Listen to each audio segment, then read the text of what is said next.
Now, hopefully those names are actually big enough for you to realize that this corruption is rampant. And by rampant, I mean you most certainly know at least one of those names, and you've heard one of those names before, and you know how big it is. But oddly enough, they don't even just sell the poison only, being the fruits and vegetables. It turns out they also sell the cure. Yes, and this is what I mean by the whole medical field thing. And remember that this is very, very profitable. And not only that, they would even circumcise girls by either cutting off the clitoris or maybe even using some sort of acid.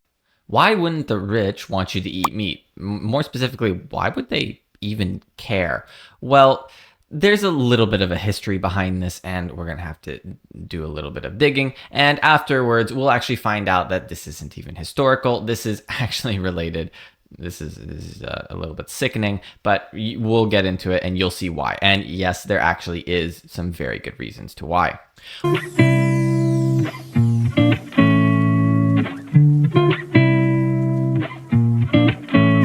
Well, first, let's start off by following the money. Now, we already know that if we do follow the money, and you might have seen my previous videos on this, there are a lot, and I mean a lot of opposition groups against carnivore, and not just against carnivore. They are also against basically eating meat as a general rule. And that seems a very, very strange because they constantly say meat causes type 2 diabetes and meat causes all of these problems like cancer and obesity. It's all because of meat.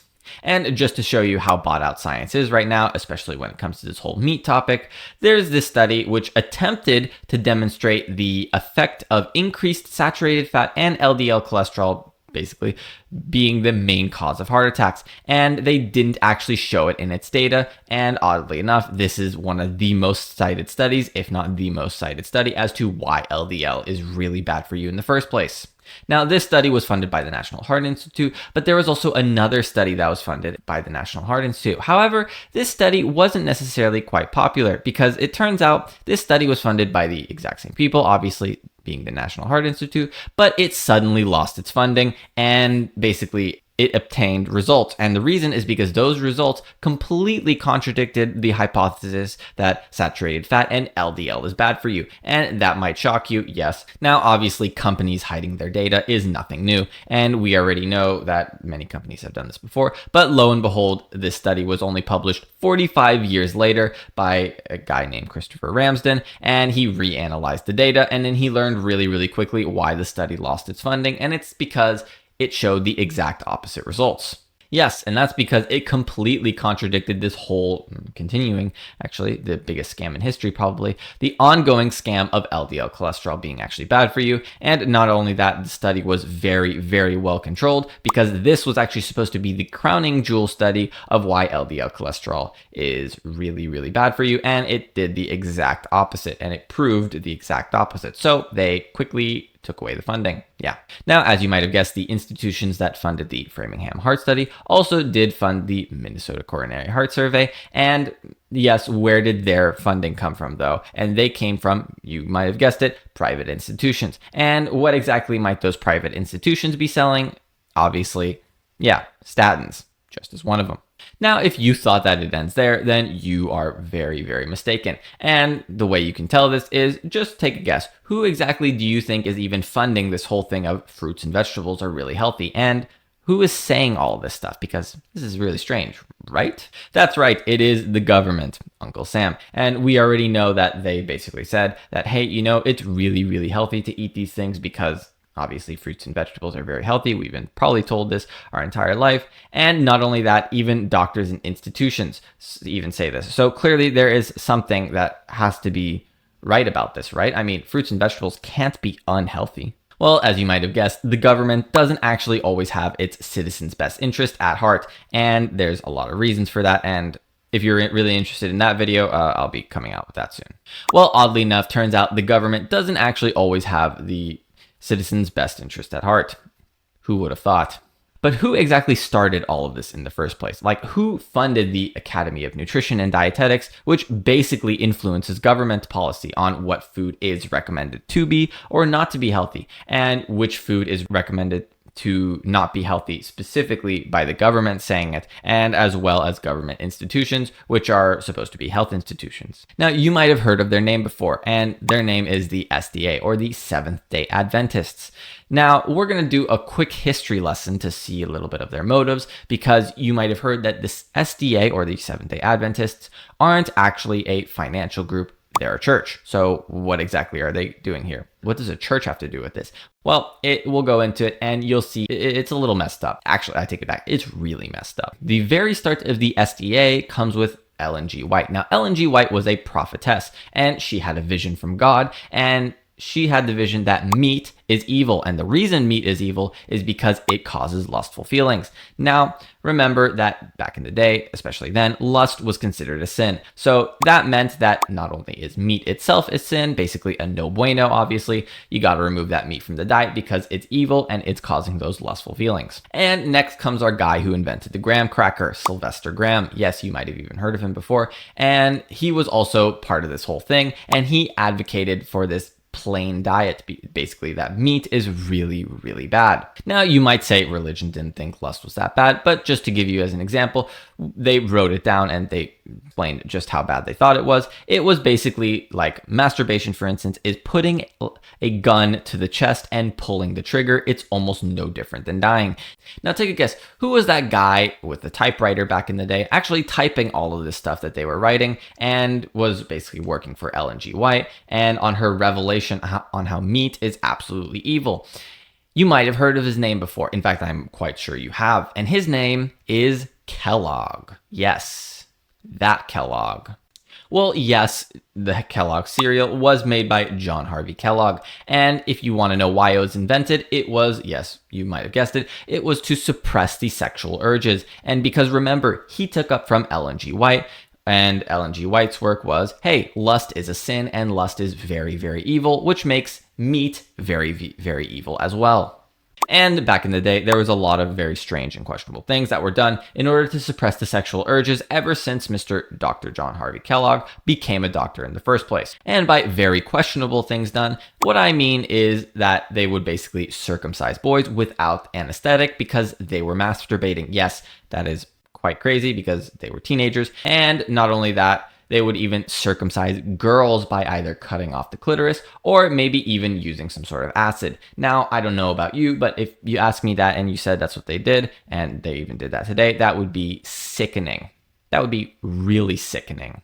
Now, it doesn't stop there because, as you might have guessed, Kellogg's cereal was made and for exactly that. And yes, even in today's day and age. And he pushed that exact same ideology of meat is a absolute sin and is very, very bad because lust is a sin and meat causes lust. So meat is very bad. And he basically did this upon America. Now, you might exactly know why those studies are all saying, hey, meat is a sin, but it's actually not for the same religious reasons, or probably not anyways in today's day and age. It actually has to do with economics. And you would probably also know why. Most boys, in fact, are circumcised today. And yeah, that's right. And it's because he advocated for that exact same thing. And I mean, he even did the same thing for women. He tried to get the whole circumcising women thing passed, but thank God that didn't get passed because Jesus Christ, that'd be sick. Now that we know a little bit more about the SDA and their motives and their desires, which yeah, is a little bit messed up, even though it might not be the same today, we're going to have to look at the Academy of Nutrition and Dietetics and basically who influences governmental policy and this whole thing, because obviously there's something going on there. And yes, it is linked back to them. Now, as you might have guessed, the Academy of Nutrition and Dietetics was, once again, yes, funded by the SDA, and it was started by the SDA, I think around 1914. And it doesn't stop there, because that entire field of nutrition science, take a guess who it's pretty much funded by predominantly. Yep, that's right. It is the SDA once again. And what does their agenda promote? Well, we are obviously know, based on our little history lesson, that, yeah, exactly, no masturbation and no lustful feelings. Because remember, lust is a sin and meat causes lust, so meat is bad.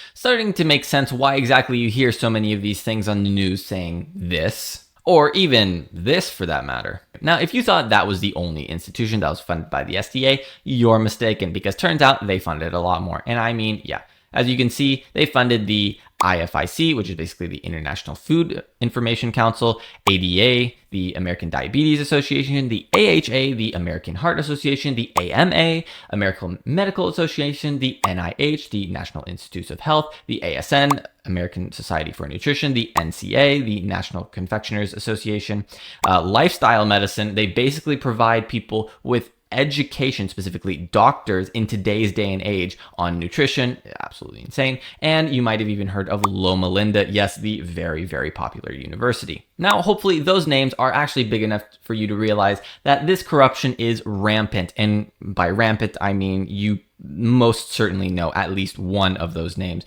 and you've heard one of those names before, and you know how big it is. And take a guess where that food pyramid comes from. Yeah, that's right. It's the SDA once again. Wait, so who writes the books for all these people basically attending nutrition class? Oh, that's right. It is the SDA once again. Wow, who would have thought? And take a guess, who are those authority figures that are always telling you that fruits and vegetables are healthy and that meat is unhealthy? That's right, you guessed it, it's the doctors. And once again, who teaches the doctors?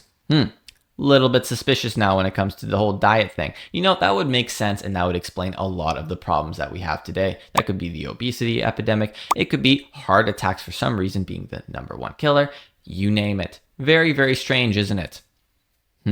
Now, if you don't already know how toxic fruits and vegetables are, then go check out my channel. But oddly enough, they don't even just sell the poison only, being the fruits and vegetables. It turns out they also sell the cure. Yes, and this is what I mean by the whole medical field thing. And remember that this is very, very profitable, and they've already infiltrated the medical field, if the previous information wasn't obvious enough. And yeah, they are really raking in some money, like lots of money. And because they are a religious organization, they don't have to be taxed. What a wonderful world. Hopefully you see just how screwed and corrupt the guidelines are, especially when it comes to nutrition. And it would explain all of the problems that we have today and the diseased states that we have today. I don't care what it is. It could be your teeth falling out, you name it. Yeah, all starts from this. Now, if you thought this video was interesting, then I recommend you check out my channel, and especially the Science Behind Carnivore playlist, because I explain the science behind all of this and how it works, and why carnivore works so unbelievably well as why plants are unbelievably toxic and very, very damaging. And if you're interested in that, then go check out that playlist. And when I say it can probably cure pretty much any disease state, I really do mean like 90 to 99% of them.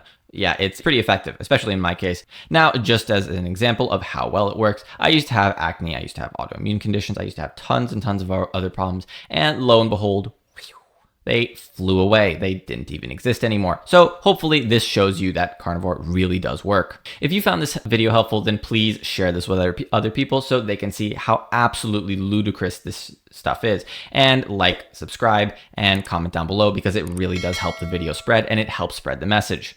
And if you're really interested in helping support this channel, then please click the join button down below, because you can really, really help me, and you can also see my videos ahead of time. So once again, thanks for watching. I'll see you in the next one. Peace.